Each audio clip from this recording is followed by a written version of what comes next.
오늘부터 디모데 전서를 한번 살펴보기를 원합니다. 오늘 읽은 말씀은 디모데 전서의 서두 부분인데요.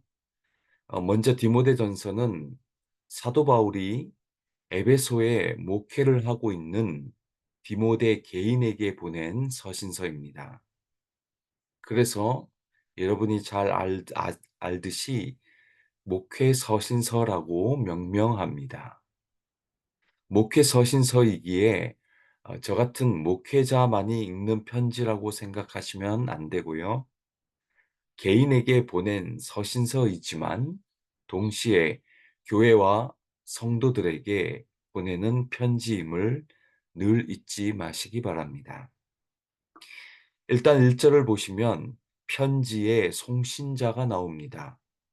그 사람이 바로 사도 바울입니다. 사도 바울은 자신을 어떻게 소개하는지 보십시오.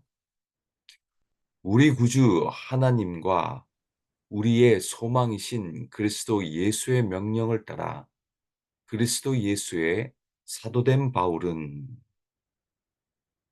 사도 바울이 자기 자신을 예수의 사도라고 그렇게 말합니다.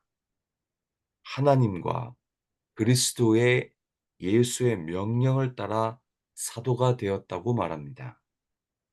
여러분, 사도 바울과 디모데는 정말 아버지와 아들과 같은 관계입니다. 그리고 디모데라는 한 사람에게 일단 편지를 쓰는데 이렇게 아주 포멀하게 자기 자신을 사도라고 그렇게 부르면서 편지를 쓰고 있습니다. 이 표현은 조금 의아하기도 합니다. 왜냐하면 가령 제가 제 아들에게 편지를 쓰는데 목사가 내 아들에게 이렇게 편지를 쓰는 형태를 취하고 있기 때문입니다.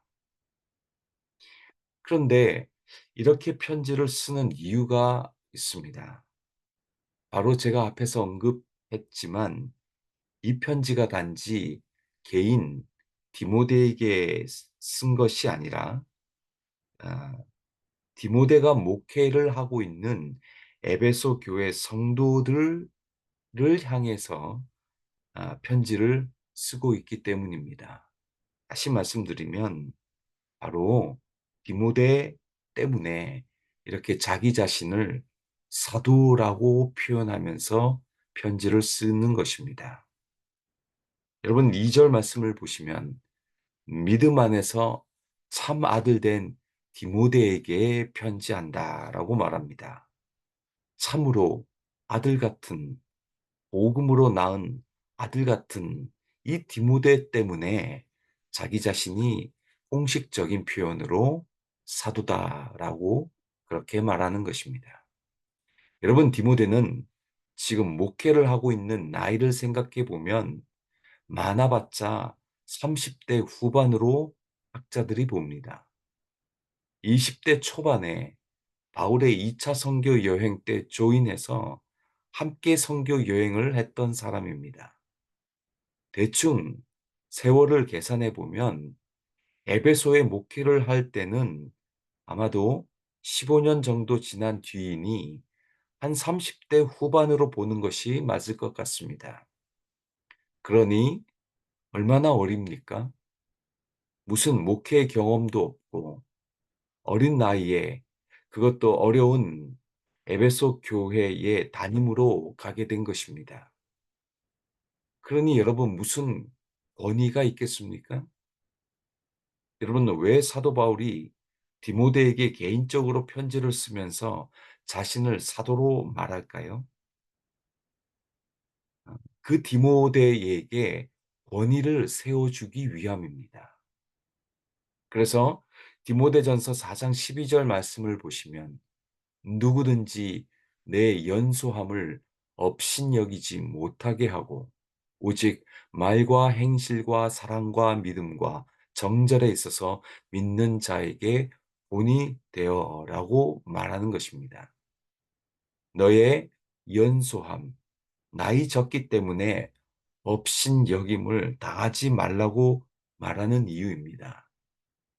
이 말은 에베소 교회가 디모데가 나이가 어렸기 때문에 많이 업신여겼다라고 하는 것을 깨닫게 됩니다. 참으로 슬픈 일입니다. 그리고 디모데는 나이가 어렸을 뿐만 아니라 다소 성품이 부끄러움을 많이 하고 겁이 많은 성격의 소유자로 보입니다. 왜냐하면 디모데후서 1장 7절에서 8절 말씀을 보시면 하나님이 우리에게 주신 것은 두려워하는 마음이 아니요 오직 능력과 사랑과 절제하는 마음이니 그러므로 너는 내가 우리 주를 증언함과 또는 주를 위하여 갇힌 자 된 나를 부끄러워하지 말고 오직 하나님의 능력을 따라 복음과 함께 권한을 받으라라고도 이야기합니다.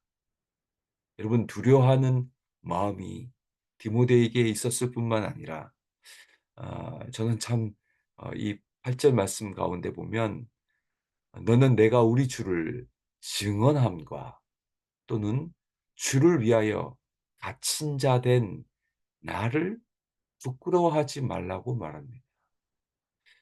예. 여러분 디모데가 이 복음을 증언함과 그리고 사도 바울이 감옥에 갇힌 것 때문에 많이 목회를 하면서 부끄러워했다라고 하는 사실을 저도 보게 됩니다. 참 어떻게 보면 지도자로서의 자질이 좀 부족해 보이는 것도 사실입니다. 이뿐만이 아닙니다.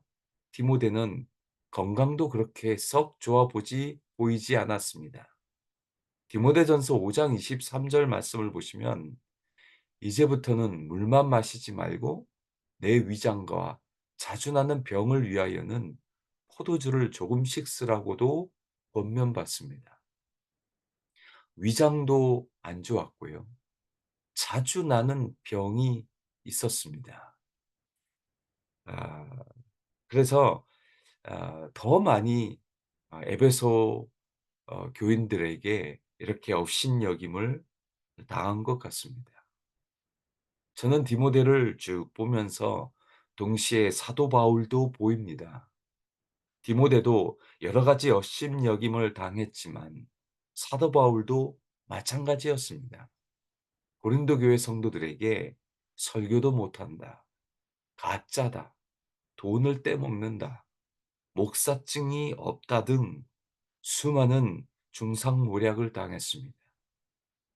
사도 바울도 육체에 가시가 있어서 그 가시를 없애달라고도 3번 기도했다고도 합니다. 그러기에 사도 바울은 충분히 디모데의 마음도 이해할 수 있었고 그에게 이런저런 권면을 해줄 수 있는 자격이 되었습니다. 여러분, 사도 바울이나 디모데에게 무엇이 필요했겠습니까?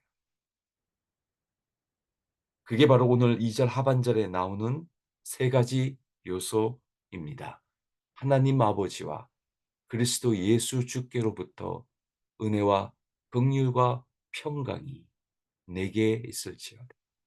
사도 바울이나 디모데나 이렇게 연약한 그들에게 하나님의 은혜와 긍휼 자비와 하늘의 평강이 필요했습니다.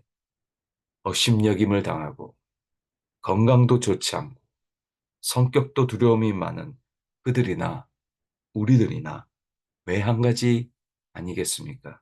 주님, 오늘도 우리 인생에 하나님의 한량없는 은혜와 자비와 하늘의 평강이 우리에게 필요합니다. 연약할 때 우리가 강함이라고 오늘 찬양했듯이 주님 우리에게는 오늘 하루에도 하늘의 은혜, 긍휼 그리고 하늘의 평강을 내 마음속에 채워 주옵소서. 그리하여 내가 약하지만 약함 속에 주님의 강함이 있게 하여 주옵소서. 그렇게 기도하시며 오늘 하루를 출발하시고 주님으로 말미암아 강함이 되어지시는 저와 여러분이 되시기를 주님의 이름으로 축원드립니다.